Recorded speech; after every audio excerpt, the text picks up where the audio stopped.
Salam əziz dostlar, növbəti videoda xoş gəldiniz. Bugün sizə çox tez qarşılaşdığım filan kəsin bəxti gətirdi, filan kəsin şansı çoxdur, ona görə uğur qazanır, ona görə zəngindir ifadələrinin doğru olmadığı ilə bağlı bir neçə fikir söyləyəcəm.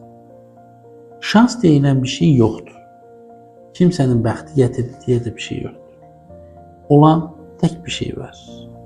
Siz nə qədər bədəl ödəyirsiniz o şansa, o bəxtə görə. Nə qədər çabalayırsınız, nə qədər zaman xərcləyirsiniz, nə qədər enerji xərcləyirsiniz və nə qədər zəhmət çəkir, tər dökürsünüz. Ümumiyyətlə, uğur qazananların hamısını araşdırılanda görünən bir neçə özəlliklər var ki, bu özəlliklərdən birincisi vaz keçməməkdir. Uğursuz olsalar belə vaz keçməməkdir.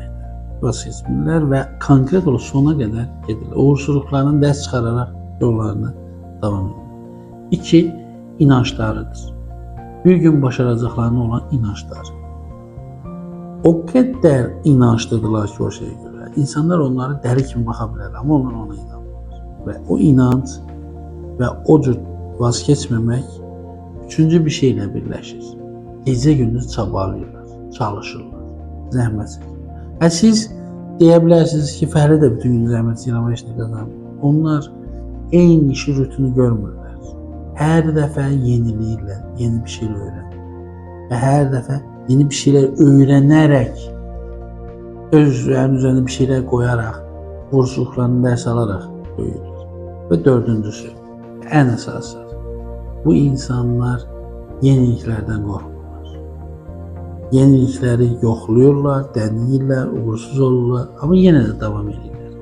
Hər uğursuzluqlardan dərs alırlar, yenidən cəhd edirlər və o yeniliklər onlara bəlli bir zaman bu dördü birləşdikdən sonra o insanlar uğursuz olma ehtimalı qalmır. O insanlar yavaş-yavaş uğur qazanırlar.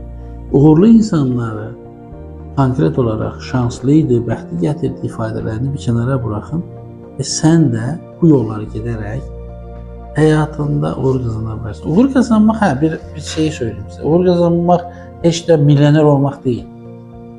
Uğur qazanmaq sahib olduqlarınla xoşbəxt olmaqdır.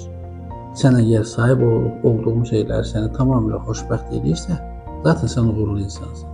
Yox, uğurlu olduğunu düşünmürsənsə, dediyim 4 əsas nüans özündə formalaşdır və sənin üçün uğur nədirsə, öncə onu tap, sonra onu əldə et. Gələn videolarda görüşənə qədər.